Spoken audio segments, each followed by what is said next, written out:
ഈശ്വരറ്റം പ്രിയപ്പെട്ടവരെ, തിരുവിഷ്ട മീഡിയയിലേക്ക് സ്വാഗതം. സ്നേഹത്തെക്കുറിച്ചാണ് നാം ഇന്ന് ആലോചിക്കുന്നത്. എന്തില്ലെങ്കിലും ജീവിക്കാം. പട്ടിണിയിലും നഗ്നതയിലും ദുരന്തങ്ങളിലുമൊക്കെ അവന് ജീവിക്കാൻ കഴിയും. പക്ഷേ സ്നേഹിക്കപ്പെടാതിരിക്കുക എന്നത് അവനെ സംബന്ധിച്ച് വേദനാജനകമാണ്.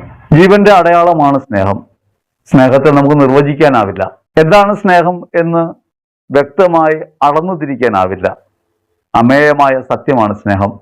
ലോകത്ത് എന്തൊക്കെ കണ്ടുപിടിച്ചാലും എന്തൊക്കെ ജീവിതത്തിന് മൂല്യമായി പരിഗണിച്ചാലും അവഗണിക്കപ്പെടാനാവാതെ സ്നേഹം നിൽപ്പുണ്ട്. സ്നേഹത്തെ പലപ്പോഴും ഒരു വികാരമായിട്ടാണ് നാം പരിഗണിക്കുക. വാസ്തവത്തിൽ സ്നേഹം ഒരു വികാരമല്ല. എല്ലാ വികാരങ്ങൾക്കും ഉപരിയായി മനുഷ്യജീവിതത്തിന്റെ കാതലായി സ്നേഹമുണ്ട്. വിശുദ്ധ യോഹന്നാന്റെ 1-ാം ലേഖനത്തിൽ 4-ാം അധ്യായത്തിൽ 16-ാം തിരുവചനത്തിൽ വചനം നമ്മെ പഠിപ്പിക്കുന്നു. ദൈവത്തിന് നമ്മോടുള്ള സ്നേഹം നാം അറിയുകയും അതിൽ വിശ്വസിക്കുകയും ചെയ്തിരിക്കുന്നു. ദൈവം സ്നേഹമാണ്. സ്നേഹത്തിൽ വസിക്കുന്നവൻ ദൈവത്തിലും ദൈവം അവനിലും വസിക്കുന്നു. അതിനർത്ഥം സ്നേഹം ജീവൻ തന്നെയാണെന്നാണ്. അതുകൊണ്ടാണ് ക്രിസ്തു പറഞ്ഞത്, സ്നേഹിതർക്ക് വേണ്ടി ജീവൻ ബലിയർപ്പിക്കുന്നതിനേക്കാൾ വലിയ സ്നേഹമില്ല. യോഹന്നാന്റെ സുവിശേഷത്തിൽ 15-ാം അധ്യായത്തിൽ 13-ാം തിരുവചനത്തിൽ ക്രിസ്തു അത് പഠിപ്പിക്കുകയും തൻ്റെ ജീവൻ കുരിശിൽ അർപ്പിച്ചുകൊണ്ട് സകലരോടുമുള്ള സ്നേഹം വെളിപ്പെടുത്തുകയും ചെയ്തു. ദൈവത്തിന്റെ മുഖം സ്നേഹത്തിലാണ് വെളിപ്പെടുക. 1 യോഹന്നാൻ 3:14 പറയുന്നു, സഹോദരരെ സ്നേഹിക്കുന്നത് കൊണ്ട് നാം മരണത്തിൽ നിന്ന് ജീവനിലേക്ക് കടന്നിരിക്കുന്നു. സ്നേഹിക്കാത്തവനാകട്ടെ മരണത്തിൽ തന്നെ നിലകൊള്ളുന്നു. അങ്ങനെ മരണത്തെ അതിജീവിച്ച ഒരാളെ കുറിച്ചാണ് നാം ഇന്ന് ഓർക്കുന്നത്. 1940-കളിൽ ലോകം കണ്ട ഭീകരമായ നരവേട്ട. കോൺസെൻട്രേഷൻ ക്യാമ്പുകളിൽ ഹിറ്റ്ലർ നരമേധം നടത്തുന്നു. ആ നരവേട്ടയ്ക്കകത്താണ് സ്നേഹം പ്രകാശിച്ച് നാം കാണുന്നത്. അതൊരു കഥയല്ല. മാക്സിമിലിയൻ കോൾബെ എന്ന പോളണ്ടുകാരനായ ഒരു പുരോഹിതൻ തന്റെ ജീവിതം മറ്റൊരാൾക്ക് വേണ്ടി, താൻ ഒരിക്കലും ജീവിതത്തിൽ കണ്ടിട്ടില്ലാത്ത ഒരാൾക്ക് വേണ്ടി പകരം വയ്ക്കാൻ തീരുമാനിക്കുന്നു. കോൺസെൻട്രേഷൻ ക്യാമ്പുകളിൽ ഒരാൾ തടവ് ചാടിയാൽ ശിക്ഷയായി 10 പേരെ വധിക്കുന്ന രീതിയാണ് ഉണ്ടായിരുന്നത്. അങ്ങനെ ഒരാൾ തടവ് ചാടുകയും 10 പേരെ കൊല്ലാനായിട്ട് തടങ്കൽ പാളയത്തിന്റെ അധികൃതർ തീരുമാനിക്കുകയും ചെയ്യുന്നു. ആ 10 പേരിൽ ചാപ്പ കുത്തപ്പെട്ട ഒരാളാണ് ഗയോണിഷേക്ക്. ഗയോണിഷേക്കിനെ കൊല്ലാനായി ചാപ്പ കുത്തുമ്പോൾ അയാൾ വിലപിക്കുന്നുണ്ട്. കുടുംബമുണ്ട്, മക്കളുണ്ട്. മരണത്തോടെ അനാഥമാകുന്ന തന്റെ കുടുംബത്തെക്കുറിച്ചാണ് അയാളുടെ വ്യാകുലം. അവരുടെ ഇടയിൽ സമാധാനവും സ്നേഹവും പ്രസരിപ്പിക്കാനായി ജീവിതം ഒഴിഞ്ഞുവെച്ചയാളാണ് മാക്സിമിലിയൻ കോൾബെ. അദ്ദേഹം അവരെ മരണത്തിന് ഒരുക്കുകയും ജീവിതത്തിൽ നേരിടുന്ന ഈ ദുരന്തത്തിന് അപ്പുറം ജീവിതമുണ്ടെന്ന് പഠിപ്പിക്കുകയും ചെയ്യുന്നു. അങ്ങനെ ഒരാൾ ഗയോണിഷേക്കിന്റെ വിലാപത്തിന് ചെവി കൊടുക്കുന്നു. അയാൾക്ക് പകരം മരിക്കാൻ തീരുമാനിക്കുന്നു. കോൺസെൻട്രേഷൻ ക്യാമ്പിന്റെ അധികൃതരോട് കോൾബെ ആവശ്യപ്പെടുന്നത് ഗയോണിഷേക്കിന് പകരം താൻ മരിക്കാമെന്നാണ്. സാധാരണ സംഭവിക്കുന്ന ഒരു കാര്യമല്ല. മരണത്തെയാണല്ലോ മനുഷ്യൻ എപ്പോഴും ഭയപ്പെടുന്നത്. അങ്ങനെ എല്ലാവരും ഭയപ്പെടുന്ന മരണത്തെ വരിക്കാൻ ഒരാൾ ഹൃദയം കൊണ്ട് തീരുമാനിക്കുന്നു. ഒരു ബന്ധവുമില്ലാത്ത ഒരാൾക്ക് വേണ്ടി പകരം മരിക്കാൻ. യേശു യോഹന്നാന്റെ സുവിശേഷത്തിൽ 15-ാം അധ്യായത്തിൽ 13-ാം തിരുവചനത്തിൽ പറഞ്ഞ സ്നേഹിതർക്ക് വേണ്ടി ജീവൻ അർപ്പിക്കുന്നതിനേക്കാൾ വലിയ സ്നേഹമില്ല എന്ന ക്രിയാത്മക സ്നേഹത്തിന്റെ ശക്തിയാണ് കോൾബെയിൽ പ്രകടമായത്. ഏതായാലും കോൺസെൻട്രേഷൻ ക്യാമ്പിലെ അധികൃതർക്ക് അതിൽ താല്പര്യം തോന്നി. കാരണം ഒരു കത്തോലിക്ക പുരോഹിതനെ വധിക്കാൻ അവസരം കിട്ടുകയാണ്. അങ്ങനെ ഗയോണിഷേക്കിന് പകരം കോൾബെയെ കൊല്ലാനായി തീരുമാനിക്കുന്നു. 1941 ഓഗസ്റ്റ് 14 ഉച്ചയ്ക്ക് ശേഷം കോൾബെയെ വിഷം കുത്തിവെച്ച് കൊല്ലുന്നു. കഥ അവിടം കൊണ്ട് തീരുന്നില്ല. പിന്നീട് മാക്സിമിലിയൻ കോൾബെയെ വിശുദ്ധനായി പ്രഖ്യാപിക്കുന്ന സമയം. മാക്സിമിലിയൻ കോൾബെയുടെ സ്നേഹം ലോകത്തിനു മുമ്പിൽ അവതരിപ്പിക്കപ്പെടുകയാണ്. ആ സമയത്ത് ഒരാൾ വാവിട്ട് കരയുന്നു, ഗയോണിഷേക്ക്. ഒരാൾ തൻ്റെ ജീവിതത്തിന് പകരം സ്വന്തം ജീവിതം അർപ്പിച്ചതോർത്ത്, സ്വന്തം ജീവന് പകരം തൻ്റെ ജീവൻ ബലി കൊടുത്തതോർത്ത് വിങ്ങിപ്പൊട്ടുകയാണ് ആ മനുഷ്യൻ. സ്നേഹം വെളിപ്പെടുന്നത് ജീവാർപ്പണത്തിലാണ്. മാക്സിമിലിയൻ കോൾബെ ഒരു കഥയല്ല. ഭീകരമായ നരവേട്ടയ്ക്ക് നടുവിൽ ജീവനർപ്പിക്കുന്ന സ്നേഹം പ്രകാശിപ്പിച്ച ഒരാളാണ് കോൾബെ. കോൾബെ പലപ്പോഴും അറിയപ്പെടുന്നത് ലഹരി മരുന്നുകൾക്ക് അടിപ്പെട്ടവർക്ക് മോചനത്തിനായുള്ള മധ്യസ്ഥനായിട്ടാണ്. എന്നാൽ പത്രപ്രവർത്തകരുടെയും മധ്യസ്ഥനാണ് കോൾബെ. വേറൊരു തരത്തിൽ പറഞ്ഞാൽ, നമുക്കെല്ലാവർക്കും ജീവിതത്തിൽ സ്നേഹ പ്രതിസന്ധികൾ ഉണ്ടാകുമ്പോൾ ഓർക്കേണ്ട പേരാണ് കോൾബെ. ക്രിസ്തുവിനെ വീണ്ടും അവതരിപ്പിച്ചയാൾ. യേശു ക്രിസ്തുവിന്റെ സ്നേഹമാണ് ഓരോ വിശുദ്ധാത്മാക്കളിലൂടെയും പ്രകടമാകുന്നത്. അഥവാ നാം എപ്പോഴൊക്കെ നിഷ്കാമമായി നിഷ്കളങ്കമായി മറ്റുള്ളവരെ സ്നേഹിക്കുന്നുവോ, അവരതിനു വേണ്ടി പകരം നിൽക്കാൻ തീരുമാനിക്കുന്നുവോ, അവിടെയൊക്കെ പ്രകാശിക്കുന്നത് ക്രിസ്തുവാണ്. കോൾബെ ഒരു ഓർമ്മയാകേണ്ടതല്ല, നമ്മുടെ ജീവിതത്തിന്റെ ഭാഗമാകേണ്ടയാളാണ്. ക്രിയാത്മക സ്നേഹത്തെക്കുറിച്ച് നാം ചിന്തിക്കണം. നമ്മുടെ സ്നേഹവിചാരങ്ങൾ പലപ്പോഴും പരിമിതപ്പെട്ടവയാണ്. നമ്മെ സ്നേഹിക്കുന്നവരെ നമ്മൾ സ്നേഹിക്കുന്നു എന്നതാണ് സാമാന്യഗതി. വാസ്തവത്തിൽ സ്നേഹത്തെ അങ്ങനെയല്ല നാം തിരിച്ചറിയേണ്ടതെന്ന് വിശുദ്ധ ഗ്രന്ഥം നമ്മെ പഠിപ്പിക്കുന്നുണ്ട്, ക്രിസ്തു നമ്മെ പഠിപ്പിക്കുന്നുണ്ട്, വിശുദ്ധാത്മാക്കളുടെ ജീവിതം നമ്മെ പഠിപ്പിക്കുന്നുണ്ട്. അവയൊക്കെ കേവലം കേൾവികളായി അവശേഷിക്കുകയും ജീവിതം സ്വാർത്ഥത്തിൽ അടിയുറക്കുകയും ചെയ്യുന്നു. അതുകൊണ്ട് സ്നേഹത്തെക്കുറിച്ച് പറയുമ്പോൾ നമ്മെ സ്നേഹിക്കുന്നവർ, നമുക്കിഷ്ടപ്പെട്ടവർ, നമ്മോട് താല്പര്യമുള്ളവർ, അടുത്തവർ, ബന്ധങ്ങളുള്ളവർ, അവരെയൊക്കെ സ്നേഹിക്കാൻ നമുക്ക് എളുപ്പമാണ്. നമ്മെ സ്നേഹിക്കുന്നവരെ സ്നേഹിക്കുന്നതിൽ അർത്ഥമില്ലെന്ന് ക്രിസ്തു പറഞ്ഞിട്ടുണ്ടല്ലോ. തിരിച്ചു കിട്ടുമെന്ന് പ്രതീക്ഷിക്കാതെ സ്നേഹിക്കാൻ കഴിയുകയാണ് നിഷ്കളങ്ക സ്നേഹം. നമ്മുടെ സ്നേഹം കളങ്കമുള്ളതാണ്. അതിന് യഥാർത്ഥത്തിൽ സ്നേഹമെന്ന് വിളിക്കാൻ കഴിയില്ല, വികാരത്തെ സ്നേഹമെന്ന് വിളിക്കാൻ കഴിയില്ല. ദൈവമാണ് സ്നേഹം. യോഹന്നാൻ ശ്ലീഹ പഠിപ്പിക്കുന്ന അതാണ്, ദൈവം സ്നേഹമാണ്.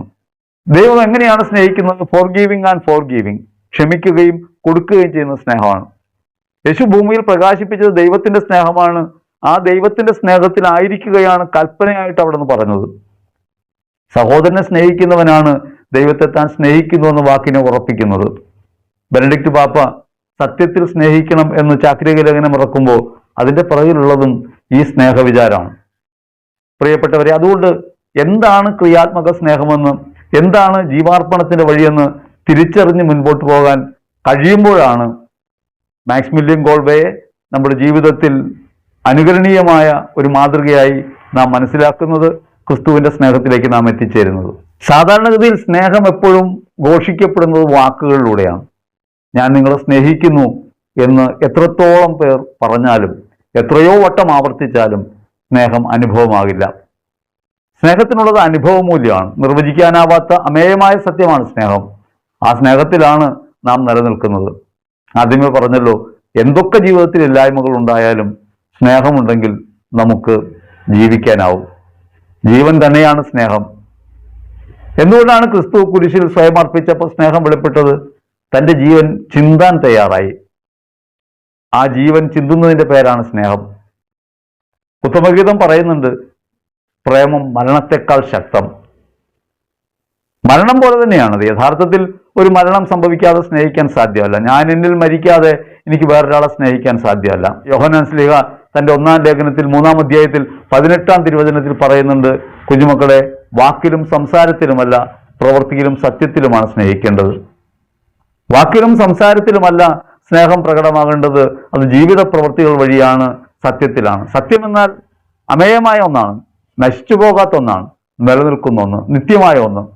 ആ നിത്യമായ സ്നേഹം ഒരിക്കലും കളങ്കമേശാത്തതാകണമെങ്കിൽ, സ്നേഹം സത്യത്തിലുള്ളതാകണമെങ്കിൽ നിശ്ചയമായും തിരിച്ചു കിട്ടുമെന്ന പ്രതീക്ഷ നാം കൈവിടേണ്ടി വരും. തിരിച്ചു കിട്ടുമെന്ന പ്രതീക്ഷ എപ്പോഴൊക്കെ നിലനിർത്തുന്നുവോ ആ ബന്ധങ്ങളിലൊക്കെ നാം പ്രകടമാക്കുന്നത് സ്വാർത്ഥമാണ്. വാസ്തവത്തിൽ സ്നേഹിക്കപ്പെടണമെന്ന ദാഹമാണ് നമ്മിലുള്ളതെങ്കിൽ നിശ്ചയമായിട്ടും അത് സ്വാർത്ഥത്തിൽ വേരൂന്നിയതാണ്. എങ്ങനെയാണ് അതിനെ അതിജീവിക്കാൻ കഴിയുക? ക്രിസ്തുവിൽ നിന്നുള്ള സ്നേഹം അനുഭവിച്ചുകൊണ്ട് മാത്രമേ അത് സാധ്യമാവൂ. ദൈവം നമ്മെ സ്നേഹിക്കുന്നു എന്ന അറിവിൽ, ദൈവം എനിക്ക് വേണ്ടി പകരം മരിച്ചു എന്ന അറിവിൽ, ദൈവം എന്നിൽ ജീവിക്കുന്നു എന്ന അറിവിൽ നിലനിൽക്കുമ്പോൾ മാത്രമേ അപരത്വത്തെ സ്നേഹിക്കാൻ, സമ്പൂർണമായി അവരനു വേണ്ടി സ്വയം സമർപ്പിക്കുന്ന സ്നേഹമായിട്ട് മാറാൻ നമുക്ക് കഴിയും. എപ്പോഴാണ് നമുക്ക് മറ്റുള്ളവരെ ഹൃദയം തുറന്ന് സ്നേഹിക്കാൻ പറ്റുക? യോഹന്നാൻ ശ്ലീഹ പറയുന്നുണ്ട്, 1 യോഹന്നാൻ 4:2 നാം ദൈവത്തെ സ്നേഹിക്കുകയും അവിടുത്തെ കൽപ്പനകൾ അനുസരിക്കുകയും ചെയ്യുമ്പോൾ നാം തിരിച്ചറിയുന്നത് നാം ദൈവത്തിന്റെ മക്കളെ സ്നേഹിക്കുന്നു എന്നാണ്. ദൈവത്തിന്റെ മക്കളെ സ്നേഹിക്കുമ്പോഴാണ് യഥാർത്ഥത്തിൽ നാം ദൈവത്തെ സ്നേഹിക്കുകയും അവിടുത്തെ കൽപ്പനകൾ അനുസരിക്കുകയും ചെയ്യുക എന്നാണ് അതിനർത്ഥം. എത്രത്തോളം നമുക്ക് സ്നേഹത്തിൽ പുരോഗമിക്കാൻ കഴിയുന്നുണ്ട് എന്ന് പരിശോധിക്കുമ്പോഴാണ് നമ്മുടെ വീഴ്ചകളെ നമുക്ക് തിരിച്ചറിയാൻ പറ്റുക. സാധാരണഗതിയിൽ പരിശോധിച്ചാൽ നമുക്കൊരു കാര്യം മനസ്സിലാവും, നമ്മുടെ പ്രകൃതത്തിലുള്ളതല്ല സ്നേഹം. പ്രകൃതം എപ്പോഴും സ്വാർത്ഥത്തിൻ്റെതാണ്, അവനവൻ കേന്ദ്രീകൃതമാണ്. സ്വന്തം ഇച്ഛകൾക്കും താല്പര്യങ്ങൾക്കും എത്രത്തോളം മറ്റുള്ളവർ പ്രാമുഖ്യം നൽകുന്നു, നമ്മെ അംഗീകരിക്കുന്നു, അവിടെയാണ് സ്വാഭാവികമായി നമ്മിൽ സ്നേഹം ഉണ്ടാകുക. വാസ്തവത്തിൽ ഇത് സ്വാർത്ഥം കലർന്നതാണ്. സ്വാർത്ഥം വിഷം പോലെ നമ്മുടെ സ്നേഹവിചാരങ്ങളെ പലപ്പോഴും മയക്കുന്നുണ്ട്. നാം അത് തിരിച്ചറിയാതെ പോവുകയാണ്. പക്ഷേ വ്യക്തിപരമായി നമുക്ക് കഴിയാത്ത ഈ സ്നേഹത്തെ ലോകത്തിൽ പ്രകാശിപ്പിക്കാൻ ഇടയാകുന്നൊരു ശക്തി നമ്മിൽ പ്രവർത്തിക്കുന്നുണ്ട്. റോമർ ലേഖനം 5:5 അത് പറയും, പ്രത്യാശ നമ്മെ നിരാശരാക്കുന്നില്ല. നമുക്ക് നൽകപ്പെട്ടിരിക്കുന്ന പരിശുദ്ധാത്മാവിലൂടെ ദൈവത്തിന്റെ സ്നേഹം നമ്മിലേക്ക് ചൊരിയപ്പെട്ടിരിക്കുന്നു. ദൈവാത്മാവിനാൽ അഭിഷേചിതരായി ദൈവാത്മാവിനാൽ നിറഞ്ഞ് ജീവിക്കുന്ന നാം ഈ ജീവിതത്തിൽ ദൈവത്തിന്റെ പ്രവൃത്തിയാണ് നമ്മുടെ സ്നേഹപ്രവൃത്തികൾ വഴി പ്രകടമാക്കുക എന്നാണ് അതിനർത്ഥം. സ്നേഹിക്കാതിരിക്കാൻ നൂറ് കാരണങ്ങൾ നമുക്ക് കണ്ടെത്താൻ പറ്റും. നമ്മെ ദ്രോഹിച്ചതോ, നമ്മെ വിഷമിപ്പിച്ചതോ, നമ്മോട് അകലം പാലിച്ചതോ, നമ്മെ അവഗണിച്ചതോ, അംഗീകരിക്കാത്തതോ ആയ നിരവധി കാരണങ്ങൾ. സ്നേഹിക്കാൻ ഒരേ ഒരു കാരണമേ ഉള്ളൂ: ക്രിസ്തു നമ്മെ സ്നേഹിച്ചു. ക്രിസ്തു നമ്മെ ജീവൻ നൽകി സ്നേഹിച്ചു. നമ്മുടെ പാപങ്ങൾക്ക് പരിഹാര ബലിയായി സ്വയം സമർപ്പിക്കാൻ തയ്യാറായ ഒരാൾ, തൻ്റെ ജീവിതം പകുത്തു നൽകിയയാൾ, തൻ്റെ ശരീരം ഭക്ഷണമാക്കി നൽകിയ ഒരാൾ, ജീവിതത്തെ സമ്പൂർണ്ണമായതിനു വേണ്ടി മുറിച്ചു വിളമ്പി എന്നതിൽ നിന്നാണ് സ്നേഹത്തെ നാം മനസ്സിലാക്കേണ്ടത്. മറ്റുള്ളവർ നമ്മെ എതിർക്കുകയും വേദനിപ്പിക്കുകയും നമ്മെ അപമാനിക്കുകയും ക്രൂശിക്കുകയൊക്കെ ചെയ്യുമ്പോൾ അവരെ സ്നേഹിക്കുക അത്ര എളുപ്പമുള്ള കാര്യമല്ല. എന്നാൽ ദൈവത്തിന്റെ സ്നേഹമാണ് നമ്മിൽ ജ്വലിക്കുന്നതെങ്കിൽ നിശ്ചയമായിട്ടും നമുക്ക് അവരെ സ്നേഹിക്കാൻ കഴിയും. റോമർ 5:8 നമ്മെ ഓർമ്മിപ്പിക്കുന്നുണ്ട്, നാം പാപികളായിരിക്കെ അവിടുന്ന് നമുക്ക് വേണ്ടി കുരിശിൽ മരിച്ചു എന്നതിൽ നിന്നാണ് ദൈവത്തിന്റെ സ്നേഹം വെളിപ്പെട്ടത്. നമുക്ക് വേണ്ടി അപ്രകാരം മരിച്ച ഒരാളോടുള്ള സ്നേഹത്തെ പ്രതി ജീവിതത്തെ അർപ്പിക്കാൻ മനസ്സ് കാണിക്കുമ്പോഴാണ് ആ സ്നേഹം നമ്മിലൂടെ പ്രകടമാകുക. നമുക്ക് വേണ്ടി അവൻ മരിച്ചു എന്നതിൽ നിന്ന് സ്നേഹത്തിന്റെ അരുവികൾ ഉറവയെടുക്കണം. വാസ്തവത്തിൽ അതിരം കൊണ്ട് ഇത് പറയാൻ എളുപ്പമാണ്. ജീവിത പ്രയോഗത്തിലാണ് സ്നേഹം ഒരു ദുർഘടാവസ്ഥയായിട്ട് നമുക്ക് അനുഭവപ്പെടുക. സ്നേഹിക്കുക എളുപ്പമുള്ള കാര്യമല്ല. പ്രത്യേകിച്ചും സ്വയം ഉപേക്ഷിക്കാൻ തീരുമാനിക്കാത്ത ഒരാൾക്ക്, മരിക്കാൻ തീരുമാനിക്കാത്ത ഒരാൾക്ക്, അവനവനെ ഉപേക്ഷിക്കാത്ത ഒരാൾക്കും മറ്റൊരുവനെ സ്നേഹിക്കാൻ സാധ്യമല്ല. ലോകം ഇന്ന് എങ്ങനെയാണ്? വസ്തുക്കളെ സ്നേഹിക്കുകയും മനുഷ്യരെ ഉപയോഗിക്കുകയും ചെയ്യുന്ന ക്രമത്തിലേക്ക് അത് മാറിയിട്ടുണ്ട്. സമ്പത്ത് കേന്ദ്രീകൃതമായ ജീവിതം ലോകത്തെ എപ്പോഴും നയിക്കുന്നത് മനുഷ്യ സ്നേഹത്തെ അവഗണിച്ച് സ്വയം സ്നേഹത്തിൽ അടിയുറയ്ക്കാനാണ്. വസ്തുക്കളിലും ബന്ധങ്ങളിലുമൊക്കെ നാം കണ്ടെത്തുന്നത് നമ്മുടെ തൃപ്തിയാണ്. എൻ്റെ സുഖവും താല്പര്യവും നിലനിൽക്കാൻ മറ്റുള്ളവരെ ഞാൻ സ്നേഹിക്കുന്നു എന്നതിൽ കവിഞ്ഞ ഒരു സ്നേഹബന്ധം നമ്മിലുണ്ടാകുന്നില്ല. നാം സ്നേഹിക്കുന്നതൊക്കെ അവരൻ എനിക്ക് എത്രത്തോളം ഉപകാരപ്പെടുമെന്നനുസരിച്ചാണ്. ഉപകാരം ചെയ്യുന്നവരെ സ്നേഹിക്കാൻ എല്ലാവർക്കും എളുപ്പമാണ്. അതേസമയം ദ്രോഹിക്കുന്നവരെയോ, അവിടെയാണ് നാം തിരിച്ചറിയേണ്ടത് സ്നേഹമെന്നത് ഇപ്രകാരം പക്ഷപാതപരമായ ഒന്നായിട്ട് അല്ലെങ്കിൽ അളന്നു മുറിക്കപ്പെട്ട ഒന്നായിട്ട് മാറില്ല. സ്നേഹിക്കുന്നൊരുവന് എല്ലാവരെയും സ്നേഹിക്കേണ്ടി വരും, യഥാർത്ഥ സ്നേഹത്തിലാണെങ്കിൽ. റോമർ ലേഖനത്തിൽ 12-ാം അധ്യായത്തിൽ 9-ാം തിരുവചനത്തിൽ ശ്ലീഹ നമ്മെ ഓർമ്മിപ്പിക്കുന്നുണ്ട്, നിങ്ങളുടെ സ്നേഹം നിഷ്കളങ്കമായിരിക്കട്ടെ. പറയുമ്പോൾ വളരെ എളുപ്പമുള്ള കാര്യമാണ് നിഷ്കളങ്കമായിരിക്കുക. സ്നേഹത്തിലെ കളങ്കം എന്താണ്? സ്നേഹത്തിലെ കളങ്കം അവരിൽ നിന്ന് തിരികെ പ്രതീക്ഷിക്കുന്നു എന്നാണ്. എന്തെങ്കിലും ഒന്ന് തിരികെ പ്രതീക്ഷിക്കുമ്പോൾ, നാം ഒരാളെ സ്നേഹിക്കുന്നതിന്റെ പിറകിൽ എന്തെങ്കിലും ഒരു പ്രതീക്ഷ വെച്ച് പുലർത്തുമ്പോൾ നിശ്ചയമായും ആ പ്രതീക്ഷ സ്വാർത്ഥത്തിലേക്കാണ് നമ്മെ കെട്ടിയിടുക. അപ്പോൾ കളങ്കമുള്ളതായിട്ട് സ്നേഹം മാറും. നമ്മുടെ കുടുംബ ബന്ധങ്ങളും സാമൂഹ്യ ബന്ധങ്ങളും ഒക്കെ പരിശോധിച്ച് നോക്ക്. എല്ലാ വ്യക്തിബന്ധങ്ങൾക്കകത്തും അവരൻ എന്നെ സ്നേഹിക്കണമെന്ന ഒരു ആഗ്രഹം ഒരല്പമെങ്കിലും നമ്മിൽ ശേഷിക്കുന്നുണ്ടെങ്കിൽ നമ്മുടെ സ്നേഹം കളങ്കമുള്ളതാണെന്ന് തിരിച്ചറിയണം. കളങ്കരാഹിത്യം നിഷ്കാമമായ ഒരു കൊടുക്കലിലൂടെ മാത്രം സാധ്യമാവുന്ന ഒന്നാണ്. ഞാൻ ദൈവത്തിൻ്റെതാണെന്നും ദൈവം എന്നെ സ്നേഹിക്കുന്നുവെന്നും ക്രിസ്തുവിൽ എന്നെ സ്നേഹിച്ചത് ഞാൻ അനുഭവിക്കുന്നുവെന്നും തിരിച്ചറിയുന്ന ഒരാൾ തിരികെ ഒന്നും പ്രതീക്ഷിക്കാതെ ക്രിസ്തുവിനെ പ്രതി അവരെ സ്നേഹിക്കുമ്പോൾ മാത്രമേ യഥാർത്ഥ സ്നേഹമായിട്ടത് മാറൂ. നമ്മളിപ്പോഴും കൽപ്പനകൾ പാലിക്കുന്നതിനെ സംബന്ധിച്ചാണ് സംസാരിക്കുക. പാപമാണ് എല്ലാ കുറവുകളുടെയും പോരായ്മകളുടെയും കാരണമെന്ന് പലവട്ടം നാം ഉരുവിടുന്നു. പലപ്പോഴും നമ്മുടെ പ്രഘോഷണവേദികളിലൊക്കെ നമ്മുടെ കുറവുകളെക്കുറിച്ച് നമ്മെ ബോധ്യപ്പെടുത്തുന്ന നിരവധിയായ പ്രഘോഷണങ്ങൾ നമുക്ക് കേൾക്കാൻ കഴിയും. അവയൊക്കെ വേരുന്നത് നിലയുറപ്പിക്കുന്നത് എവിടെയാണ്? അവയൊക്കെ ദൈവത്തോട് നാം പ്രവർത്തിച്ച അക്രമങ്ങളെക്കുറിച്ചാണ്. ദൈവം വിഷമിക്കുന്നു എന്നൊക്കെയാണ് പലപ്പോഴും പ്രഘോഷകർ പറയുക. മനുഷ്യന്റെ അനീതി എവിടെയാണ് ദൈവത്തിന് വേദനാജനകമാകുന്നത്? അത് സഹോദരന്റെ വേദനയിലാണ്. റോമർ 13:10 പറയുന്നുണ്ട്, സ്നേഹം അയൽക്കാരന് ഒരു ദ്രോഹവും ചെയ്യുന്നില്ല. നിയമത്തിന്റെ പൂർത്തീകരണം സ്നേഹമാണ്. താങ്ങുന്ന മനസ്സുള്ളവനായി മാറുക, അവരെന്റെ കുറവുകളിൽ അനുകമ്പയുള്ളവനായിട്ട് മാറുക. നാം സാധാരണ രീതിയിൽ ഔദാര്യബോധമൊക്കെ കാണിക്കുന്നത് ആരോടാണ്? നമ്മേക്കാൾ താഴ്ന്നവരെന്ന് കരുതുന്നവരോട്. യഥാർത്ഥത്തിൽ സമഭാവനയുടെ കാര്യമാണ് സ്നേഹം. അയൽക്കാരനെ അവനവനായി തന്നെ പരിഗണിക്കാൻ കഴിയുക. നിന്നെപ്പോലെ നിന്റെ അയൽക്കാരനെ സ്നേഹിക്കുന്നതിനർത്ഥം നീ ഇപ്പോൾ നിന്നെയാണ് സ്നേഹിക്കുന്നത്, അതുപോലെ അയൽക്കാരനെ സ്നേഹിക്കണമെന്നാണ്. പ്രഥമമായി നാം സ്നേഹിക്കുന്നത് നമ്മെ തന്നെയാണ്. നാം നമ്മെ സ്നേഹിച്ച് കഴിഞ്ഞിട്ട് വേണ്ടേ മറ്റുള്ളവരെ സ്നേഹിക്കാൻ. എല്ലാ ബന്ധങ്ങൾക്കകത്തും നാം പരിശോധിച്ച് നോക്കണം, എന്തുകൊണ്ടാണ് നാം മറ്റുള്ളവരെ സ്നേഹിക്കുന്നത്? എന്തെങ്കിലും കാരണമുണ്ടോ സ്നേഹത്തിന്? കാരണമില്ലാതെ സ്നേഹിക്കാൻ കഴിയണം. നാം സ്നേഹിക്കുന്നതിനൊക്കെ കാരണമുണ്ട്. അത് നമ്മെ സ്നേഹിക്കുന്നതാണ് നമുക്ക് ഉപകാരം ചെയ്യുന്നതാണ്, നമുക്കിഷ്ടമുള്ള കാര്യങ്ങൾ ചെയ്യുന്നതാണ്, അല്ലെങ്കിൽ നമ്മുടെ അഭിപ്രായമുള്ളവരെയാണ് നാം സ്നേഹിക്കുക. അതുകൊണ്ട് മനുഷ്യരെ വകതിരിച്ച് മാറ്റി നിർത്തിയിട്ടാണ് നാം സ്നേഹിക്കുന്നത്. മതം നോക്കി, ജാതി നോക്കി, വർണ്ണം നോക്കി, സമ്പത്ത് നോക്കി, അങ്ങനെ നിരവധിയായ അളവുകോലുകൾ വെച്ചുകൊണ്ടാണ് നാം മറ്റുള്ളവരെ സ്നേഹിക്കുക. യഥാർത്ഥത്തിൽ സ്നേഹിക്കേണ്ടത് എപ്രകാരമാണെന്ന് ക്രിസ്തു പറയും. അത് അയൽക്കാരനൊരു ദ്രോഹവും ചെയ്യാത്ത പ്രവൃത്തിയായി മാറേണ്ടതുണ്ട്. ആരാണ് അയൽക്കാരൻ എന്ന ബോധ്യമുണ്ടാകണം. സകലരും എന്ന ബോധ്യം ഹൃദയത്തിൽ ഉറയ്ക്കുമ്പോൾ മാത്രമേ നിഷ്കളങ്കമായ സ്നേഹത്തിൽ വർത്തിക്കാൻ നമുക്ക് കഴിയൂ. അത് നിയമത്തിന്റെ പൂർത്തീകരണമാണ്. സഹോദരനെ സ്നേഹിക്കാത്ത ഒരാൾ ദൈവത്തെ സ്നേഹിക്കുന്നു എന്ന് പറയുന്നതിൽ എന്താണ് അർത്ഥമുള്ളത്? ഒരുവന്റെ കഷ്ടതയും വേദനയും നമ്മെ വിഷമിപ്പിക്കുന്നില്ലെങ്കിൽ, അവരുടെ വേദനകൾ നമ്മുടെ ഹൃദയത്തിന് അനുഭവമാകുന്നില്ലെങ്കിൽ നിശ്ചയമായും നാം സ്നേഹപ്രവൃത്തിയിലാണെന്ന് പറയാൻ കഴിയില്ല. ഈശ്വരേറ്റവും പ്രിയപ്പെട്ടവരെ, നാം ചിന്തിക്കേണ്ടതുണ്ട്, നമ്മുടെ സ്നേഹം നിഷ്കളങ്കമാണോ, അത് നിയമത്തിന്റെ പൂർത്തീകരണമായ അയൽക്കാരനൊരു ദ്രോഹം ചെയ്യാത്ത രീതിയിലാണോ? പ്രത്യക്ഷത്തിൽ നാം ആർക്കും എതിരാകണമെന്നില്ല. പക്ഷെ സൂക്ഷിച്ചു നോക്കിയാൽ നമുക്ക് മനസ്സിലാവും, നമ്മുടെ അഭിപ്രായങ്ങൾക്കെതിരായി വരുന്നവരോടൊക്കെ നമുക്കൊരു എതിർപ്പുണ്ട്, അവരോടൊക്കെ നമുക്ക് വിയോജിപ്പുണ്ട്. എന്താണ് സ്നേഹമെന്നതിനെ കുറിച്ച് വ്യക്തമായി പഠിപ്പിക്കുന്നത് കൊറിന്ത്യർ ലേഖനത്തിലാണ്. കൊറിന്ത്യർ ലേഖനത്തിലെ 13-ാം അധ്യായം സ്നേഹത്തിന്റെ ഉത്കൃഷ്ടതയെക്കുറിച്ചാണ് പറയുക. സർവോത്കൃഷ്ടമായ സ്നേഹം. അതിന് പല കാരണങ്ങൾ സ്ലീഹ പറയുന്നുണ്ട്. ലക്ഷണങ്ങൾ, സ്നേഹത്തിന്റെ ലക്ഷണങ്ങൾ എന്തൊക്കെ ആയിരിക്കണം എന്ന് തിരിച്ചറിയണം. അതിൽ ആദ്യത്തെ 2 ലക്ഷണങ്ങൾ എന്താണ് സ്നേഹമെന്ന് വെളിവാക്കുന്നതാണ്. സ്നേഹത്തിന്റെ അടിസ്ഥാന ഭാവമായി നിലനിൽക്കേണ്ടത് ദീർഘക്ഷമയും ദയയുമാണ്. കൊറിന്ത്യർ ലേഖനത്തിൽ 13-ാം അധ്യായത്തിൽ 4-ാം തിരുവചനം അത് നമ്മെ പഠിപ്പിക്കും. സ്നേഹം ദീർഘക്ഷമയുള്ളതും ദയയുള്ളതും. നമ്മുടെ സ്നേഹം ദീർഘക്ഷമയുള്ളതാണോ? വ്യക്തിപരമായൊരു പരിശോധന നാം ഓരോരുത്തരും നടത്തേണ്ടതുണ്ട്. നമ്മുടെ സ്നേഹം ദീർഘക്ഷമയുള്ളതാണോ? പലപ്പോഴും നമ്മൾ ക്ഷമിക്കുന്നതൊക്കെ അപൂർണമായിട്ടാണ്. പിന്നീടും അവരിൽ നിന്ന് നാം ഏറ്റ മുറിവുകൾ ഹൃദയത്തിനകത്ത് ഒളിച്ചു വെക്കുന്നുണ്ട്. പിന്നീട് ഏതെങ്കിലും ഒരു അവസരം വരുമ്പോൾ നമുക്കുണ്ടായ വേദനയെ നാം വീണ്ടും ഓർത്തെടുക്കും. നാം ഹൃദയം കൊണ്ട് മറ്റുള്ളവരോട് വിയോജിപ്പുള്ളവരാകും. ദീർഘക്ഷമ എങ്ങനെയാണ്? ദൈവത്തിന്റെ ക്ഷമയാണ് ദീർഘക്ഷമ. ക്രിസ്തു കുരിശിൽ പ്രകടമാക്കിയ ദീർഘക്ഷമയാണ്. യേശു ആരോടാണ് ക്ഷമിച്ചത്?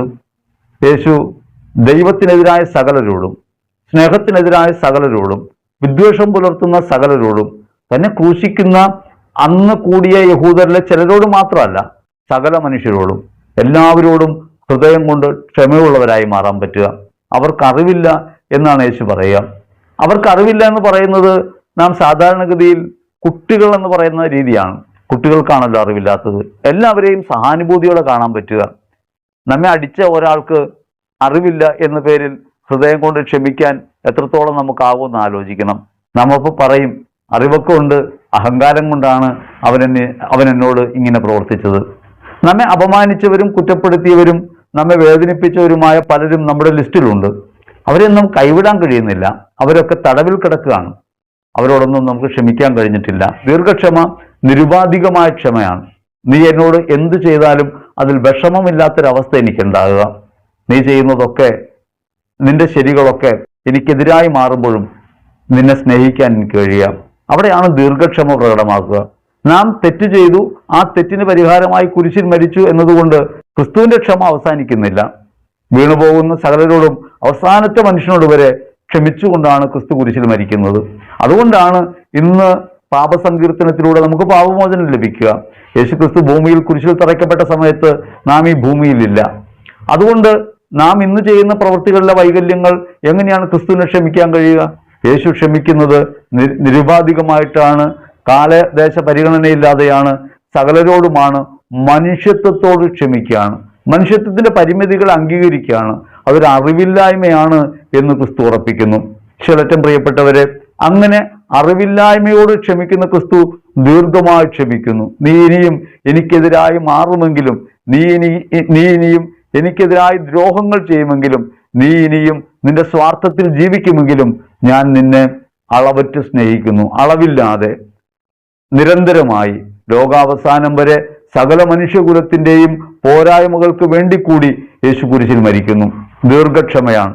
നാളെ നീ എന്നോട് എങ്ങനെ പെരുമാറുമെന്നതിനെ കുറിച്ചുള്ള ആലോചനയിലല്ല, നാളെ നീ എന്നോട് എങ്ങനെ പെരുമാറിയാലും, നാളെ നീ എനിക്ക് എത്രത്തോളം ദ്രോഹം ചെയ്താലും, നാളെ നീ എന്നെ ഒറ്റിക്കൊടുത്താലും ഞാൻ നിന്നെ സ്നേഹിക്കുന്നു. അപ്രകാരം ഒരു സ്നേഹത്തെക്കുറിച്ചാണ് ദീർഘക്ഷമ പറയുന്നത്. ആ ക്ഷമയില്ലാതെ സ്നേഹം കളങ്കരഹിതമാകില്ല. അതുകൊണ്ട് സ്നേഹത്തിന്റെ അടിസ്ഥാന ഭാവങ്ങളിൽ ഒന്ന് ദീർഘക്ഷമയാണ്, രണ്ടാമതൊന്ന് ദയയാണ്. നമുക്ക് ദയാവായ്പുണ്ട്. ആരോടാണ്? രണ്ട് കാലിൽ നാം നടക്കുമ്പോൾ കാലില്ലാത്ത ഒരാളെ കണ്ടാൽ നമുക്ക് ദയാവായ്പുണ്ട്. നാം സമ്പന്നതയിലായിരിക്കുമ്പോൾ പട്ടിണി കിടക്കുന്ന ഒരുവിനെ കുറിച്ച് കേട്ടാൽ നമുക്കൊരു ദയാവായ്പുണ്ട്. നാം സുരക്ഷിതരായിരിക്കുമ്പോൾ അരക്ഷിതരായി പോകുന്ന ദുരന്തങ്ങളിൽ പെടുന്നവരോട് നമുക്ക് ഒരു ദയാവായ്പുണ്ട്. ഇത് കേവലം മാനുഷികമായ ദയയാണ്. യഥാർത്ഥത്തിൽ നാം ദയയുള്ളവരാകേണ്ടത് ആരോടാണ്? നമുക്കെതിരാകുന്നവരോട്, നമ്മെ അന്യായമായി ക്രൂശിക്കുന്നവരോട്, നമുക്കെതിരെ അപമാനങ്ങൾ ഉയർത്തുന്നവരോട്, നമുക്കെതിരെ വിരൽ ചൂണ്ടുന്നവരോട് ഹൃദയം കൊണ്ട് ദയയുള്ളവരാകാൻ കഴിയുക. എന്തുകൊണ്ടാണ് നമുക്കെതിരായി ദ്രോഹം ചെയ്യുന്ന ഒരാളോട് നമുക്ക് ദയ ഉണ്ടാകുന്നത്? ക്രിസ്തു നമ്മോട് അങ്ങനെ പെരുമാറിയിട്ടുണ്ട്. നമ്മുടെ കുറവുകൾ നോക്കാതെ നമ്മെ സ്നേഹിച്ചിട്ടുണ്ട്. മാത്രമല്ല, നാം ഒരു കാര്യം ആലോചിക്കേണ്ടത്, നമുക്കെതിരായി ഒരാൾ അപമാനം ഉയർത്തുമ്പോൾ, പ്രതികരിക്കുമ്പോൾ, നമ്മെ ദ്രോഹിക്കുമ്പോൾ നാം തിരിച്ചറിയേണ്ടത് അയാൾക്ക് അറിവില്ല എന്ന കാര്യത്തിലാണ്. എന്താണ് അയാൾക്ക് അറിവില്ല എന്ന് പറയാൻ കാര്യം? അയാൾ ഒരുപക്ഷെ ഉന്നതമായ വിദ്യാഭ്യാസമുള്ള ആളാകാം. അയാൾ ഒരുപക്ഷെ പല ഭാഷകൾ കൈകാര്യം ചെയ്യാൻ കഴിവുള്ള ആളായിരിക്കാം. പക്ഷെ അയാൾക്ക് അറിവില്ല. എന്താണ് ആ അറിവില്ലായ്മ? ചെറിയൊരു കാര്യം അറിയാതെ പോയി. അകമേ ദൈവം വസിക്കുന്നു എന്ന കാര്യം. നമ്മുടെ അകത്ത് ദൈവമുണ്ട് എന്ന് അയാൾ തിരിച്ചറിഞ്ഞില്ല. അതൊരു അറിവുകുറവാണ്. മാത്രമല്ല, അയാളുടെ അകത്ത് ദൈവമുണ്ടെന്ന കാര്യം അയാൾ ഓർത്തില്ല. അതും ഒരു അറിവുകുറവാണ്. അയാളുടെ അകത്ത് വസിക്കുന്ന ദൈവത്തെ പോലും അയാൾക്ക് സ്നേഹിക്കാൻ കഴിയുന്നില്ല എന്നതിൽ നിന്നാണ് അയാൾ നമുക്കെതിരായി ദ്രോഹപ്രവൃത്തികൾ ചെയ്യാനിടയായ മനോഭാവം ഉടലെടുത്തത്. അതുകൊണ്ട് അയാൾ നമ്മെ അറിയുന്നില്ല, നമ്മിൽ വസിക്കുന്ന ദൈവത്തെ അറിയുന്നില്ല എന്ന് മാത്രമല്ല, അയാളിൽ വസിക്കുന്ന ദൈവത്തെ അറിയുന്നില്ല, ആ ദൈവത്തെ സ്നേഹിക്കാൻ അയാൾക്ക് കഴിയുന്നില്ല. അങ്ങനെ അയാളിൽ തന്നെ കുറവുള്ളവനായി പോകുന്നു. അയാളിൽ തന്നെ അറിവില്ലാത്തവനായി പോകുന്നു. ആ അറിവില്ലായ്മയോട് അനുകമ്പയുള്ള ഹൃദയമാണ് നമുക്കുണ്ടാകേണ്ടത്. സാധാരണഗതിയിൽ നമുക്ക് ലോകത്ത് തെറ്റ് ചെയ്യുന്നവരുടെ അനുകമ്പയില്ല. നമുക്കുള്ളത് എപ്പോഴും വിധിയുടെ മനോഭാവമാണ്. അവർ ചെയ്തത് ശരിയല്ല, അവർ ഇങ്ങനെയല്ലായിരുന്നു പെരുമാറേണ്ടിയിരുന്നത് എന്ന് നാം പറയുമ്പോൾ നാം തിരിച്ചറിയേണ്ടതുണ്ട്, ദീർഘമായ ക്ഷമ നമുക്കുണ്ടായിട്ടില്ല, അനുകമ്പാർദ്രമായ ഹൃദയം നമുക്കുണ്ടായിട്ടില്ല. ക്രിസ്തുവിന്റെ സ്നേഹം എങ്ങനെയാണ്? സകല മനുഷ്യരോടും അനുകമ്പയുള്ളൊരു സ്നേഹമാണ്. മാക്സിമിലിയൻ കോൾവേ കണ്ടുപിടിച്ചത് ക്രിസ്തുവിന്റെ സ്നേഹത്തെയാണ്. ക്രിസ്തുവിന്റെ സ്നേഹത്തിന് രണ്ട് ഭാഗം നമുക്ക് കാണാം. ജീവാർപ്പണത്തിന്റെ പുറകിൽ സ്നേഹത്തിന്റെ രണ്ട് ധാരകളെ നമുക്ക് കാണാൻ പറ്റും. ഒരു ധാര എന്താണ്? സകല മനുഷ്യർക്കും വേണ്ടി സ്വയം അർപ്പിക്കുന്നു എന്നുള്ളതാണ്. അത് അമേയമായ, ഒരിക്കലും കാലദേശം കൊണ്ട് പരിഗണിക്കാനാവാത്ത ദീർഘമായ ഒരു ക്ഷമയാണ്. വേറൊരു ക്ഷമ പ്രത്യക്ഷത്തിൽ തന്നെ സംഭവിക്കുന്നുണ്ട്. അത് ആരോടാണ്? അത് ബറാബാസിനോടാണ്. യേശു തന്റെ ജീവിതം അർപ്പിക്കുന്നതിലൂടെ പ്രത്യക്ഷത്തിൽ രക്ഷപ്പെട്ടയാള് ബറാബാസാണ്. ഞാനൊരിക്കൽ അങ്ങനെ സങ്കല്പിച്ചു നോക്കി, ഈ ബറാബാസ് യേശുവിനെ തേടി ഈ കാൽവരി മലയിലേക്ക് ഒന്ന് ഓടിയിരുന്നെങ്കിൽ. അങ്ങനെ യേശുവിനെ തിരിച്ചറിയാൻ വേണ്ടി കാൽവരി മലയിലേക്ക് ഓടുന്ന ബറാബാസ് അവിടെ കുരിശിൽ കിടക്കുന്ന ക്രിസ്തുവിനെ കണ്ടുമുട്ടുന്നതായി ഞാനൊന്ന് സങ്കല്പിച്ചു നോക്കി. എത്ര വേദനാജനകമായിരിക്കും ബറാബാസിന്റെ ഹൃദയം! എത്ര വേദനയായിരിക്കും ബറാബാസിന്റെ ഹൃദയം അപ്പോൾ അനുഭവിച്ചിട്ടുണ്ടാവുക! തനിക്ക് പകരമായി ഒരു പാപവും ചെയ്യാത്ത, ഒരു തെറ്റും ചെയ്യാത്തൊരുവൻ കുരിശിൽ മരിക്കുന്നു. തനിക്ക് ലഭിക്കേണ്ട ശിക്ഷ മറ്റൊരാൾ പകരക്കാരനായി കുരിശിൽ കിടന്നുകൊണ്ട് അനുഭവിക്കുന്നത് കണ്ടുകൊണ്ട് നിൽക്കുന്ന ബറാബാസിനെ ഒന്ന് ഓർത്തു നോക്ക്. നാം ഒരുപക്ഷെ പലപ്പോഴും ഈ ബറാബാസിന്റെ സ്ഥാനത്താണെങ്കിലും തിരിച്ചറിയാതെ പോകുന്നുണ്ട്. നാം ബറാബാസിന്റെ സ്ഥാനത്താണ്. നാം ഇന്ന് ചെയ്യുന്ന കുറവുകൾക്കും പോരായ്മകൾക്കും പരിഹാരമായിട്ടാണ് അന്നവൻ കുരിശിൽ മരിച്ചത് എന്നൊരു ബോധ്യം നമ്മുടെ ഹൃദയത്തെ ഭരിച്ചിരുന്നെങ്കിൽ നമുക്കൊരിക്കലും നമ്മുടെ വഴികളിലൂടെ പിന്നെ യാത്ര ചെയ്യാൻ സാധ്യമല്ല. വഴിയായ അവനിലേക്ക് നമുക്ക് തിരിയേണ്ടി വരും. അനുകമ്പാർദ്രമായ സ്നേഹമാണ് ലോകത്ത് മാനസാന്തരം ഉണ്ടാക്കുക. നാം അനേകർ മാനസാന്തരപ്പെടാൻ വേണ്ടി പ്രാർത്ഥിക്കുന്നുണ്ട്. ഇവർക്ക് മാനസാന്തരം കൊടുക്കണമേ, ഇവർക്ക് ദൈവിക ബോധ്യം കൊടുക്കണമേ, ഇവരെ നല്ലവരാക്കണമേ എന്നൊക്കെ നമ്മൾ പ്രാർത്ഥിക്കും. പക്ഷെ എപ്പോഴെങ്കിലും നമ്മുടെ ജീവാർപ്പണം അവരിൽ സ്നേഹത്തിന്റെ തിരി കൊളുത്തുന്നത് കാണാനാവുമോ? അവരിനോട് ക്ഷമിക്കുക എന്നതിലൂടെ സ്നേഹം പ്രകടിപ്പിക്കാൻ സാധിക്കുമോ? ആ സ്നേഹം പ്രകടിപ്പിക്കുന്നതിലൂടെ അവന്റെ ഹൃദയത്തിനകത്ത് സ്നേഹത്തിന്റെ ജ്വാലകൾ കത്തിക്കാൻ നമുക്ക് കഴിയുമോ? നാം മറ്റുള്ളവരെ സ്നേഹിക്കുന്നു എന്ന് പറയുമ്പോഴും നാം അറിയാതെ ചില കാര്യങ്ങൾ നാം ചെയ്തു പോകുന്നുണ്ട്. നിങ്ങൾ അവരെ സ്നേഹിക്കുന്നു എന്ന് പറയുന്നുവെങ്കിൽ 7 കാര്യങ്ങൾ നിർബന്ധമായും ഒഴിവാക്കേണ്ടതാണ്. പലപ്പോഴും നമ്മുടെ വീട്ടിൽ നിന്ന് ഒഴിവാക്കേണ്ട വസ്തുക്കളെ കുറിച്ചൊക്കെ പറയും. നമ്മുടെ ജീവിതത്തിൽ നിന്ന് ഒഴിവാക്കേണ്ട 7 കാര്യങ്ങൾ ബുദ്ധിമുട്ടുള്ള കാര്യങ്ങളാണ്. സ്നേഹം അസൂയപ്പെടുന്നില്ല, അഹങ്കരിക്കുന്നില്ല, ആത്മപ്രശംസ ചെയ്യുന്നില്ല, അനുചിതമായി പെരുമാറുന്നില്ല, സ്നേഹം കോപിക്കുന്നില്ല, വിദ്വേഷം പുലർത്തുന്നില്ല, സ്നേഹം സ്വാർത്ഥം അന്വേഷിക്കുന്നില്ല. സ്ത്രീകൾ പറയാണ്, ഈ പറഞ്ഞ 7 കാര്യങ്ങളുണ്ടോ ജീവിതത്തിൽ? അസൂയപ്പെടുന്നുണ്ടോ? സഹോദരന് നന്മ ഉണ്ടാകുമ്പോൾ ഹൃദയത്തിൽ വിഷമം ഉണ്ടാകുന്നുണ്ടോ? നാം ഒരിക്കലും പുറത്ത് അസൂയൊന്നും പറഞ്ഞു നടക്കുന്നുണ്ടാവില്ല. പക്ഷെ നമ്മുടെ കൂട്ടത്തിൽപ്പെട്ട ഒരാൾക്ക് എന്തെങ്കിലും ഒരു നന്മ ഉണ്ടാകുമ്പോൾ ഒരു അസ്വസ്ഥത ഹൃദയത്തിൽ ഉണ്ടാകുന്നുണ്ടോ? മറ്റൊരാൾക്ക് നല്ല വസ്ത്രം കാണുമ്പോൾ നമുക്ക് വിഷമം ഉണ്ടാകുന്നുണ്ടോ? ഒരാൾക്ക് ലോട്ടറി അടിച്ചാൽ നമ്മുടെ മനോഭാവം എന്തായിരിക്കും? നമുക്കില്ലാത്തത് മറ്റുള്ളവർക്ക് ഉണ്ടാകുമ്പോൾ നമുക്ക് എന്തെങ്കിലും അസ്വസ്ഥത ഹൃദയത്തിലുണ്ടെങ്കിൽ അസൂയ ഉണ്ടെന്ന് അതിനർത്ഥം. അസൂയ അസ്ഥികളെ ജീർണിപ്പിക്കുന്ന ഒരു കാര്യമാണ് എന്നാണ് വചനം നമ്മൾ പഠിപ്പിക്കുക. അസൂയപ്പെടാതിരിക്കാൻ പറ്റുമോ? ഇപ്പൊ സ്നേഹത്തിനകത്ത് അസൂയുണ്ടോ? നിസ്സാര ഒരു കാര്യം പറയാം. നിങ്ങളെ സ്നേഹിക്കുന്ന ഒരാൾ, അയാൾ വേറെ ആരെങ്കിലും സ്നേഹിക്കുന്നു എന്ന് വന്നാൽ നിങ്ങൾക്ക് അസൂയ ഉണ്ടാവൂ? നിങ്ങളെ സ്നേഹിക്കുന്ന ഒരാൾ അയാൾ വേറൊരാൾ വളരെയധികം സ്നേഹിക്കുന്നു എന്ന് കേട്ടാൽ നിങ്ങൾക്ക് എന്ത് തോന്നും? ഹൃദയത്തിൽ അസ്വസ്ഥത ഉണ്ടാവും. അസൂയ ഉണ്ടെന്ന് അതിനർത്ഥം. ആ അസൂയാണ് പലപ്പോഴും നമ്മൾ പ്രകടമാക്കുക. നമ്മളതിനെ പൊസസീവ് ലവ് എന്നൊക്കെ പറയും. പക്ഷെ പൊസസീവ്നെസ് എഗെയിൻസ്റ്റ് ടു ലവ്. കാരണം കെട്ടപ്പെട്ട അവസ്ഥ ഉണ്ടാകലാണ്. സ്നേഹം ഒരു സ്വാതന്ത്ര്യം കൊടുക്കലാണ്. യേശു എന്നെ നിങ്ങൾ സ്നേഹിക്കുന്നല്ല പറഞ്ഞത്, നിങ്ങൾ സഹോദരങ്ങളെ സ്നേഹിക്കാനാണ്. നിങ്ങൾ അങ്ങനെ സ്നേഹിക്കുമ്പോൾ ഞാൻ സ്നേഹം അനുഭവിക്കും. സഹോദരങ്ങളെ സ്നേഹിക്കുന്നതിലൂടെയാണ് സ്നേഹത്തിന്റെ ശക്തി വെളിപ്പെടുക എന്നാണ് ക്രിസ്തു പഠിപ്പിക്കുക. ഇനി നോക്ക്, അഹങ്കരിക്കുന്നില്ല. നമുക്കൊക്കെയുള്ള കുറവെന്താ? നമ്മൾ അഹങ്കാരമുള്ളവരാണ്, ഞാനെന്ന ബോധമുള്ളവരാണ്. എന്നെ നഷ്ടപ്പെടുത്തി സ്നേഹിക്കാൻ എനിക്ക് സാധ്യമല്ല. ഞാൻ ഇങ്ങനെയാണ്, ഞാൻ സ്നേഹിക്കുന്നത് ഇങ്ങനെയാണ്. ഞാൻ ടാർഗറ്റ് വെച്ചിട്ടുണ്ട്, അളവുകോല് വെച്ചിട്ടുണ്ട്. എൻ്റെ അളവ് അനുസരിച്ചാണ് സ്നേഹത്തെ ഞാൻ നിർവചിക്കുക. അഹങ്കാരമുള്ളവരാണോ എന്ന് ചിന്തിക്കണം. ഒരു സ്നേഹബന്ധത്തിനിടയ്ക്ക് വിഷം കലക്കുന്ന ഏറ്റവും പ്രധാനപ്പെട്ട കാര്യം അഹങ്കാരമാണ്. ഞാൻ നിന്നെ സ്നേഹിക്കുന്നില്ലേ, ഞാൻ നിന്നോട് ഇങ്ങനെയൊക്കെ ചെയ്തില്ലേ, ഞാൻ എത്ര വലിയവനാണ്, എത്ര നന്മയുള്ളവനാണെന്ന് നോക്കിയേ എന്ന് നിരന്തരം പറഞ്ഞുകൊണ്ടിരിക്കുകയാണ്. ഒരപ്പം മക്കളോട് പറയാണ് നിങ്ങൾ എന്നെ കണ്ടുപിടിക്കുക എന്ന് പറയുമ്പോൾ അതിനകത്തുള്ളത് മുഴുവനും ഈ അഹങ്കാരമാണ്, ഞാൻ എന്ന ബോധമാണ്. എന്നെ നഷ്ടപ്പെടുത്തുമ്പോൾ മാത്രമേ എനിക്ക് മറ്റൊരുവനെ നിഷ്കളങ്കമായി സ്നേഹിക്കാൻ പറ്റൂ. ഞാൻ നിങ്ങൾക്ക് ഇതൊക്കെ ചെയ്തു തരുന്നില്ലേ എന്ന് മാതാപിതാക്കൾ മക്കളോട് ചോദിക്കുമ്പോൾ യഥാർത്ഥത്തിൽ ഈ അഹങ്കാരമാണ് വെളിപ്പെടുന്നത്. ദൈവം എന്നെ ഉപയോഗിക്കുകയാണ് നിങ്ങളെ ശുശ്രൂഷിക്കാൻ. അത് ഞാൻ അഹങ്കരിക്കേണ്ട കാര്യമില്ല. ദൈവമാണ് എന്നിലൂടെ പ്രവർത്തിക്കുന്നതെങ്കിൽ അതെന്റെ പ്രവൃത്തിയല്ല. അപ്പൊ ദൈവത്തിനാണ് മഹത്വം കൊടുക്കേണ്ടത് എന്ന് ഏതെങ്കിലും മാതാപിതാക്കൾ മക്കളെ പഠിപ്പിക്കുന്നുണ്ടോ? മക്കളെ, ദൈവമാണ് നിങ്ങൾക്ക് ഇതെല്ലാം നൽകുന്നത്, എന്നോടല്ല ബഹുമാനം വേണ്ടത്, ദൈവത്തോടാണെന്ന് ആരെങ്കിലും പറയോ? നിങ്ങൾ എങ്ങനെയാ പറയാ? ആദ്യം എന്നെ ബഹുമാനിക്കുക, ആ എന്നെ ബഹുമാനിക്കുന്നതിലൂടെ ദൈവത്തെ ബഹുമാനിക്കും. അപ്പൊ അതുകൊണ്ട് അഹങ്കാരം ഉണ്ടോ എന്ന് ആലോചിക്കണം. മൂന്നാമത്, ആത്മപ്രശംസ ചെയ്യുന്നില്ല. നിരന്തരമായ ആത്മപ്രശംസയാണ് നമ്മുടെ ജീവിതം. ഒരു ബന്ധത്തിനകത്ത് ഏറ്റവും കൂടുതൽ വിഷം കലക്കുന്നത് അല്ലെങ്കിൽ ഒരു സ്നേഹബന്ധത്തെ മലിനമാക്കുന്നത് ആത്മപ്രശംസയാണ്.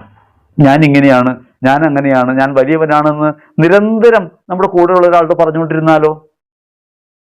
ചില ആളുകളെ ശ്രദ്ധിച്ചിട്ടില്ലേ? അവരെന്ത് പറയുമ്പോൾ അവരുടെ പേരെടുത്തെടുത്ത് പറയും. പേരിങ്ങനെ പറഞ്ഞുകൊണ്ടേയിരിക്കും. ഞാനാണ് പ്രധാനം എന്ന് പറയാൻ വേണ്ടിയാ. ഞാനാണോ പ്രധാനം എന്ന ചിന്ത ഉണ്ടാവും. മനുഷ്യർക്ക് അപ്രകാരമുള്ള ചിന്ത ഉണ്ടാകുന്നത് അവനവൻ പ്രിയത്തിൽ നിന്നാണ്, അവനവൻ സ്നേഹത്തിൽ നിന്നാണ്. അപ്പോൾ അഹങ്കരിക്കാത്തൊരു മനോഭാവമാണോ എനിക്കുള്ളത്? സ്നേഹത്തിൽ നിലനിൽക്കാൻ എനിക്ക് കഴിയണമെങ്കിൽ അഹങ്കാരം കൈവിടിയണം, ആത്മപ്രശംസ കൈവിടിയണം. ഇനി സ്വാർത്ഥം അന്വേഷിക്കരുത്. എൻ്റെ ലാഭമാണ് എപ്പോഴും എൻ്റെ പ്രവൃത്തികളുടെ എല്ലാം അടിസ്ഥാനം. എന്തിനു വേണ്ടിയാണ് ഞാൻ മറ്റുള്ളവരെ സ്നേഹിക്കുന്നത്? എന്നെ സ്നേഹിക്കാൻ വേണ്ടി. എന്തിനാണ് ഞാൻ മറ്റുള്ളവർക്ക് നന്മ ചെയ്യുന്നത്? എനിക്ക് നന്മ കിട്ടാൻ വേണ്ടി. എന്തിനു വേണ്ടിയാണ് ഞാൻ മറ്റുള്ളവർക്ക് സ്നേഹം കൊടുക്കുന്നത്? അത് എനിക്ക് നിലനിൽക്കാൻ വേണ്ടി. അങ്ങനെ എൻ്റെ നിലനിൽപ്പിനെ കരുതിയാണ് ഞാൻ മറ്റുള്ളവരുമായി ബന്ധത്തിൽ ഏർപ്പെടുന്നതെങ്കിൽ നിശ്ചയമായും ആ ബന്ധം സ്ഥിരതയുള്ളതാകില്ല.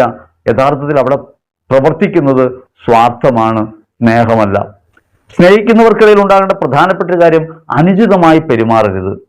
പലപ്പോഴും ഔചിത്യബോധമില്ലാത്തവരാണ് സ്നേഹിക്കുന്നവർ, സ്നേഹിക്കുന്നു എന്ന് പറയുന്നവർ.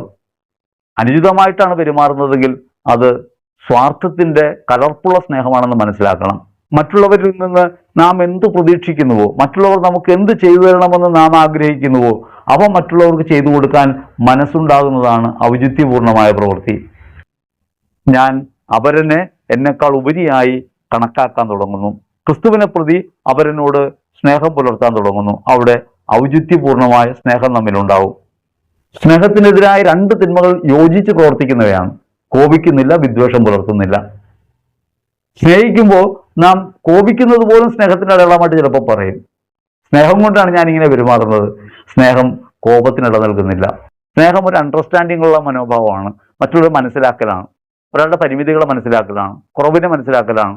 അവിടെ പിന്നെ കോപത്തിന് സാധ്യതയില്ല. കോപം എപ്പോഴും എങ്ങനെയാണ്? കോപം എതിരാക്കി ചിന്തിക്കുന്ന ഒരു പ്രവൃത്തിയാണ്. ഒരാളുടെ കുറവും പോരായ്മയും കാണാനായിട്ട് എപ്പോഴൊക്കെ നമുക്ക് മനസ്സാകുന്നുവോ അപ്പോഴൊക്കെ നാം തിരിച്ചറിയേണ്ടതുണ്ട് നമ്മുടെ മനസ്സ് ഒരു കോപാവസ്ഥയിലാണ്, നമുക്കൊരിക്കലും ക്ഷമയോടെ സ്നേഹത്തോടെ മറ്റുള്ളവരെ കാണാൻ കഴിയുന്നില്ല. വിദ്വേഷം നിങ്ങൾ തിരിച്ചറിയേണ്ട കാര്യമാണ്.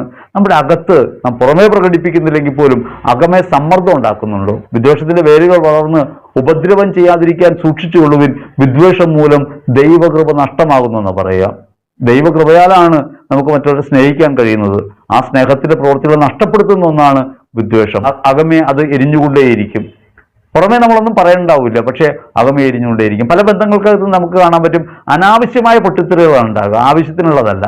കാരണം എന്താണ്? അകത്തൊരു വിദ്വേഷത്തിന്റെ വേര് പാകിയിട്ടുണ്ട്. ആ വേര് ദൈവകൃപയ്ക്കെതിരായി മാറുന്നുണ്ട്.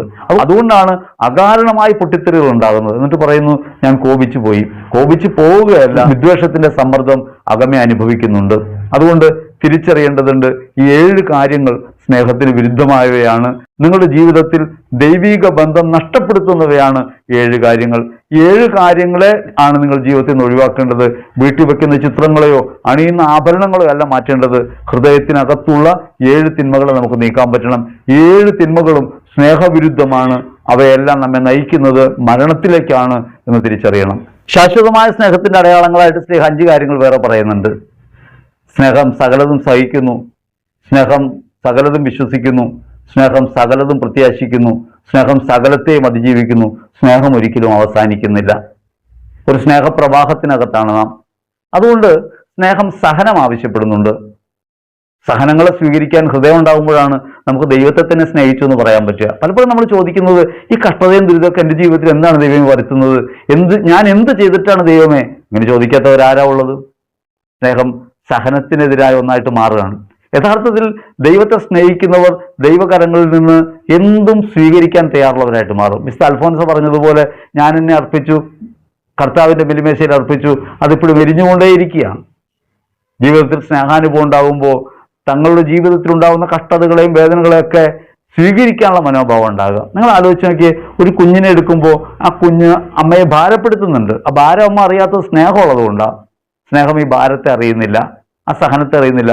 കുഞ്ഞ് രോഗബാധിതനാകുമ്പോൾ, കുഞ്ഞ് കഷ്ടത അനുഭവിക്കുമ്പോൾ ഈ അമ്മ ക്ലേശം അനുഭവിക്കുന്നുണ്ട്. ക്ലേശമൊന്നും അമ്മ അറിയുന്നില്ല.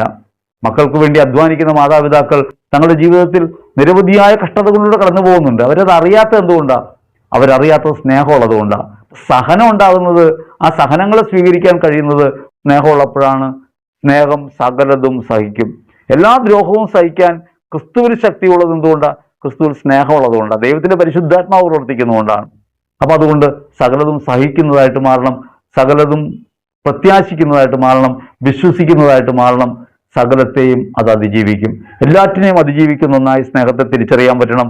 ഒരിക്കലും അവസാനിക്കാത്ത ആ സ്നേഹപ്രവാഹത്തിലാണ് നാം ഓരോരുത്തരും എന്ന ബോധ്യമുണ്ടാകണം. ക്രിസ്തുവിന്റെ ഹൃദയത്തിൽ നിന്ന് പുറപ്പെടുന്ന 2 ധാരകൾ, ഒന്ന് രക്തവും ഒന്ന് ജലവുമാണ്. ആ രക്തവും ജലവും നമ്മിലേക്കാണ് പ്രവഹിക്കുന്നത്. നിത്യസ്നേഹത്തിന്റെ അടയാളമായി ആ മുറിവുകൾ നമ്മുടെ മുമ്പിലുണ്ട്. ആ മുറിവുകളിലൂടെ ഒഴുകുന്ന സ്നേഹപ്രവാഹത്തെ ജീവിതത്തിന്റെ ആധാരശിലയായി സ്വീകരിക്കാൻ എപ്പോൾ നമുക്ക് കഴിയുന്നുവോ അപ്പോഴാണ് വാസ്തവത്തിൽ ക്രിസ്ത്യാനികളെന്ന് വിളിക്കപ്പെടാൻ നാം യോഗ്യരാകുക. നാം ആദ്യമേ ക്രിസ്ത്യാനികളെന്ന് സ്വയം പരിചയപ്പെടുത്തും. എന്നിട്ട് ക്രിസ്തു വിരുദ്ധമായവയൊക്കെ ജീവിതം കൊണ്ട് പ്രകാശിപ്പിക്കും. ക്രിസ്തുവിലാണ് എന്ന ബോധ്യം ഹൃദയത്തിനകത്ത് ഉറയ്ക്കുമ്പോൾ, യേശുവിലാണെന്ന് ബോധ്യം ഉറയ്ക്കുമ്പോൾ, നിത്യമായ സ്നേഹത്തെ ജീവിതത്തിന്റെ അടിസ്ഥാന ബോധമായി ഉൾക്കൊള്ളാനും ആ ജീവിതം മുഴുവൻ ആ സ്നേഹം പ്രകാശിപ്പിക്കാനും ഞങ്ങളെ കരുത്തുള്ളവരാക്കണമെന്ന് നമുക്ക് പ്രാർത്ഥിക്കാം. എക്സ്മില്യൻ കോൾബയുടെ മാധ്യസ്ഥം വാസ്തവത്തിൽ നാം പ്രാർത്ഥിക്കേണ്ടത് സ്നേഹിക്കാനാണ്. അവനവനെ വെടിഞ്ഞ് അവരനെ സ്നേഹിക്കാനുള്ള ശക്തിക്ക് വേണ്ടിയാണ്. ക്രിസ്തുവിൽ നമുക്ക് വെളിപ്പെട്ട ആ സ്നേഹത്തിന്റെ അടയാളങ്ങളായി ലോകത്ത് ജീവിക്കാം. അന്യമതവിദ്വേഷവും അപരവിദ്വേഷവും കൈവിടിഞ്ഞ് ജീവിതത്തിനകത്ത് ക്രിസ്തുവിനെ വെളിപ്പെടുത്തുന്നവരായി ജീവിക്കാൻ ആത്മാവിന്റെ അധികമായ സ്നേഹം ഞങ്ങളിലേക്ക് വർഷിക്കണമേ. കുരിശിൽ ചൊരിഞ്ഞ സ്നേഹം ഞങ്ങളുടെ ഹൃദയത്തിൽ അനുഭവമാക്കണമെന്ന് ഹൃദയപൂർവ്വം നമുക്ക് പ്രാർത്ഥിക്കാം. ദൈവം നമ്മെ അനുഗ്രഹിക്കട്ടെ. ആമേൻ.